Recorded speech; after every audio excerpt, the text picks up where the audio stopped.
Às vezes a guerra traz algumas ironias da vida. Esse daqui é o poeta nacional da Ucrânia, chamado Shevchenko. E a estátua dele está praticamente quase destruída, porque aqui teve um grande combate entre os exércitos russos e os exércitos ucranianos. E ali estava escrito a placa que estava ali em cima. E naquela placa ali, em ucraniano, desse poeta Shevchenko, diz o seguinte: ame a sua Ucrânia, ame a sua terra e, independente das dificuldades, ore a Deus pelo seu país. É o que está escrito ali. E é tão interessante esse tipo de frase escrita por ele, porque eu estou aqui em Bodiaranka.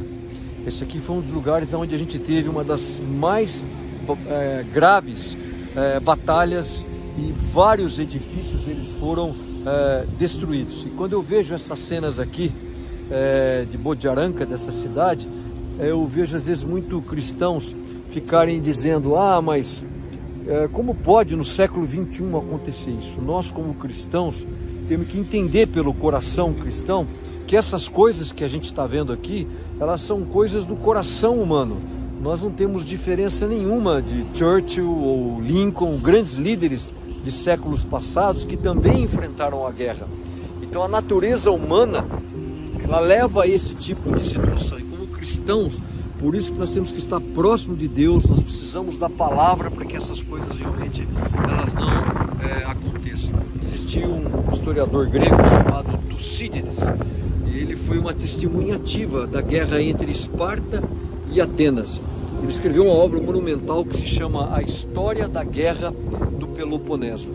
E nesse livro, nessa obra, são vários volumes, uma parte ele diz o seguinte, que a guerra, esse tipo de destruição, é uma professora violenta.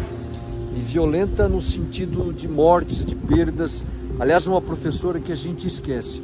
Mas o pior disso tudo não são essas destruições materiais, mas são as perdas de vidas.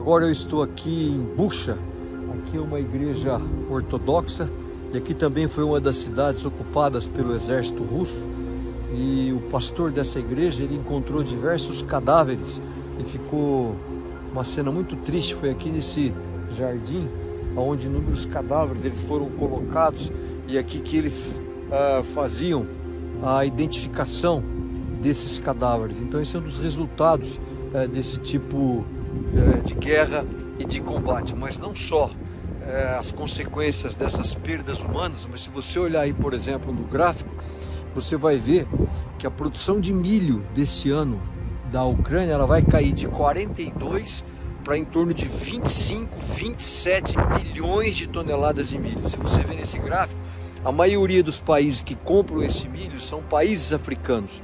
Se você olhar o outro gráfico que nós estamos mostrando aí agora, no caso do trigo, se você pegar esses 10 maiores países que compram o trigo daqui dessa região, eles são países africanos. Você imagina um país como o Egito, que tem mais de 100 milhões de habitantes, quando ele sente falta dessa produção aqui da região, que não vai poder abastecer. Então a guerra também ela gerou uma grande insegurança alimentar. Agora eu estou numa outra cidade chamada de Irpin, que é uma cidade bonita, que tem árvores, é como se fosse um lugar de passeio. Mas aqui eles resolveram colocar todos os carros que foram destruídos. Eles estão em várias regiões aqui da cidade, tem os carros que foram destruídos durante essa batalha. E basicamente, você pode ver ali os sinais de bala.